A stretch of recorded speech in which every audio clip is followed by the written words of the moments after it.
Ola stepped off the bus in Ilorin with a small leather bag. He walked a short distance away from the busy park before finding a hotel room where he could stay. After paying for a room, he went inside, placed his bag on the bed, and unpacked a few essentials, arranging them neatly. He rinsed his face, took a brief moment to settle, then locked up and stepped back outside. At the motor park, he walked among the trucks, quietly observing which drivers were reliable, which companies moved goods efficiently, and which routes seemed most profitable. Some nights, he trailed trucks along the expressway, memorizing schedules and patterns. Within weeks, small deals turned into bigger ones. He bought trucks outright, hired drivers, and secured contracts with warehouses and shops. His logistics business grew fast, precise, unstoppable. A reflection of experience he never explained. Busy first saw him at her pharmacy. He came with a prescription, polite and careful, asking about medicines, storage, and delivery.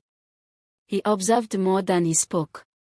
Something in his steady gaze unsettled her, though she couldn't name it. Weeks passed. Walks became errands. Errands became shared moments. Conversations unfolded slowly, about life, about work, about small everyday things. Inevitably, Busy asked about his family. I had problems, Ola said. They didn't support me. Arguments. Misunderstandings. I cut ties. I've moved on. She sensed a wall but continued seeing him. Subtle gestures, quiet laughter, and patient attention built their bond. Marriage came quietly, papers signed, a handshake, no family, no celebration. By the time the children arrived, Ola controlled multiple trucks, several routes across the region, and had contracts stretching beyond Ilorin. He lived simply, but the wealth was real, enough to secure his family's life. Strange things started happening. He vanished for hours. At night, he would sit silently in the dark. Photos captured a still, precise gaze, unnerving in its calm. Children's curiosity emerged naturally, triggered by school, friends, and neighbors. Daddy, why don't we have grandparents? He paused, deflected, or joked. Always calm. Always precise. Months of tension built. One evening, Busy said, I need to know who you are. I want to meet your family. Ola's eyes hardened. You may not like it.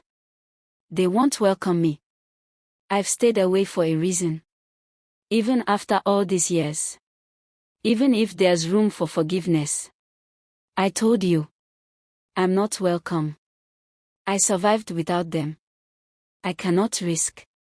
Their voices rose. Arguments, tense dinners, silent nights. Busy refused to back down. Finally, after nights of thought and friction, Ola packed a leather bag. Money, documents, contracts, everything necessary. He held it tightly, weighing trust, fear, and the promise of what was to come. Before dawn, he stood by the window, watching the children sleep. Silent. Careful. Precise. Tomorrow, he said softly, voice deliberate, when we reach the village, do exactly as I say. Busy nodded, heart tight. She did not fully understand, but she feared she wouldn't until it was too late.